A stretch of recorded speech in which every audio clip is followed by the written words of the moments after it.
ونستعينه ونستغفره ونعوذ بالله من شرور انفسنا ومن سيئات اعمالنا من يهد الله فلا مضل له ومن يضلل فلا هادي له واشهد ان لا اله الا الله وحده لا شريك له واشهد ان محمدا عبده ورسوله اما بعد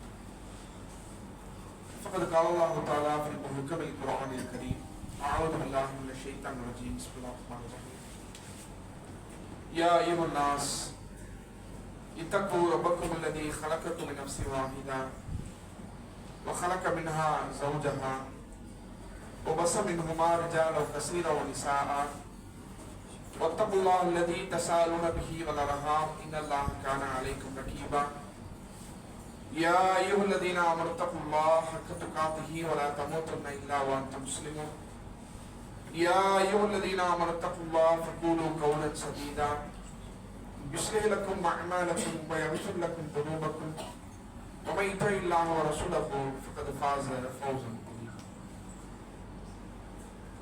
அளவற்ற அருளாளனும் நிகரில்லா பெரும்படையனுமாகிய அந்த ஏக இறைவனை போற்றி புகழ்ந்தவனாக ஆரம்பம் செய்கிறேன். இறைவனால் நம் மீது கடமையாக்கப்பட்ட ஜுமா எனும் வணக்கத்தை குறித்த நேரத்திலே நிறைவேற்ற வேண்டும் என்கிற நல்ல நோக்கத்தில் நாம் எல்லாம் இங்கே ஒன்றாக கணித்திற்குரியவர்களே, ஒவ்வொரு மனிதனுடைய வாழ்வும் பல்வேறு விதமான எதிர்பார்ப்புகளுக்கு மத்தியில், பல்வேறு விதமான இலக்குகளுக்கு மத்தியில் தான் ஒவ்வொரு மனித வாழ்வும் நகர்ந்து கொண்டிருக்கிறது. மனிதன் தன்னுடைய வாழ்நாள் முழுவதும் எதையாவது எதிர்பார்த்து கொண்டேதான் இருக்கிறார். பள்ளிக்கூடத்தில் படிக்கும் போது அதிகமான மதிப்பெண் எடுக்க வேண்டும் என்று எதிர்பார்க்கிறான். படிப்பை முடித்த பிறகு நல்ல வேலை கிடைக்கணும் என்று எதிர்பார்க்கிறான். நல்ல வேலை கிடைத்த பிறகு நல்ல பெண்ணை திருமணம் செய்ய வேண்டும் என்று எதிர்பார்க்கிறான். அதற்கு பிறகு குழந்தைகளை பெற்றெடுக்க வேண்டும் என்று எதிர்பார்க்கிறான். சொந்தமாக தனக்கென்று ஒரு வீட்டை கட்ட வேண்டும் என்று எதிர்பார்க்கிறான். அதிகமான சொத்துக்களை சேர்க்க வேண்டும், அதற்கு என்ன வழி இருக்கிறது என்று அதை எதிர்பார்க்கிறான். இப்படி மனிதனுடைய மௌத்து வரையிலும் எதையாவது ஒன்றை மனிதன் எதிர்பார்த்து கொண்டேதான் ஒட்டுமொத்த வாழ்வையும் மனிதன் நகர்த்தி கொண்டிருக்கிறான். இப்படிப்பட்ட இந்த எதிர்பார்ப்புகளில் மிக பிரதானமான, மிக முக்கியத்துவம் வாய்ந்த, மனிதன் பெரிதாக நினைக்கக்கூடிய ஒரு எதிர்பார்ப்பு தான் மற்றவர்கள் தன்னை என்ன நினைக்கிறார்கள், பிறர் தன்னை மதிக்கிறார்களா, பிறர் தன்னை கண்ணியப்படுத்துகிறார்களா, என்னுடைய பொருளாதாரத்தின் மூலமாக, என்னுடைய பதவியின் மூலமாக, என்னுடைய அந்தஸ்தின் மூலமாக, என்னுடைய வியாபாரத்தின் மூலமாக பிற மனிதர்களுடைய மதிப்பையும் கண்ணியத்தையும் நான் பெற்றேனா என்ற எதிர்பார்ப்பு தான் மனித வாழ்வில் மனிதன் பெரிதாக நினைக்கக்கூடிய ஒன்றாக இருக்கிறது. அல்லாஹ் ரப்பல் ஆலமீன் இதை பற்றி தன்னுடைய திருமறையிலே சொல்லும்போது இறைவன் குறிப்பிடுகிறான், யாயிலமு அறிந்து கொள்ளுங்கள், அன்னமல் ஹயாத்து துன்யா லைபு வ லஹ்வு வ ஸீனா, இந்த உலக வாழ்க்கை இருக்கிறதே இது வீணும் விளையாட்டும் வெற்று அலங்காரமும் தவிர வேறில்லை. இந்த உலக வாழ்வில் நீங்கள் என்ன செய்து கொண்டிருக்கிறீர்கள் தெரியுமா?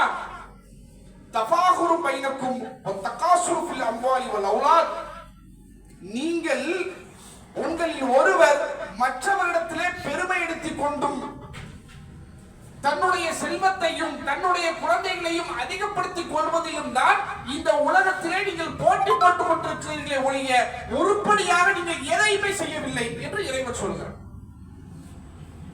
இந்த உலக வாழ்விலே உன்னுடைய பெரும்பாலான எதிர்பார்ப்பு அடுத்தவன் என்ன சொல்றான், அடுத்தவனுடைய பார்வையில் நேற்றைய தினத்தில் நான் எப்படி இருந்தேன், இன்றைய தினத்தில் எப்படி இருக்கிறேன், நாளை எப்படி இருக்க போகிறேன், இந்த எதிர்பார்ப்பில் தான் உன்னுடைய வாழ்க்கை கழித்து கொண்டிருக்கிறது. நான் கேட்கிறேன், மனிதன் பொருளாதாரத்தை எதற்காக சம்பாதிக்கிறான்னு நினைக்கிறீங்க? நம்ம நினைக்கிறோம், என்ன பயிர் சின்ன பிள்ளைத்தனமா கேட்கறீங்க, எல்லாருக்கும் பொருளாதாரம் தேவைப்படதானே செய்யுது.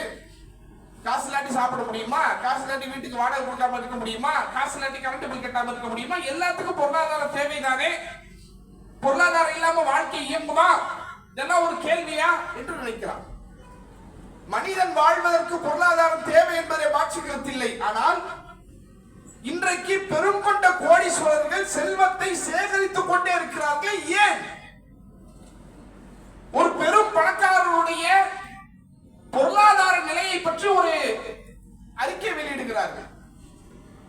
இந்த கோடீஸ்வரர் இந்தியாவில் இருக்கக்கூடிய டாப் 10 கோடீஸ்வரர்கள் ஒருத்தர்.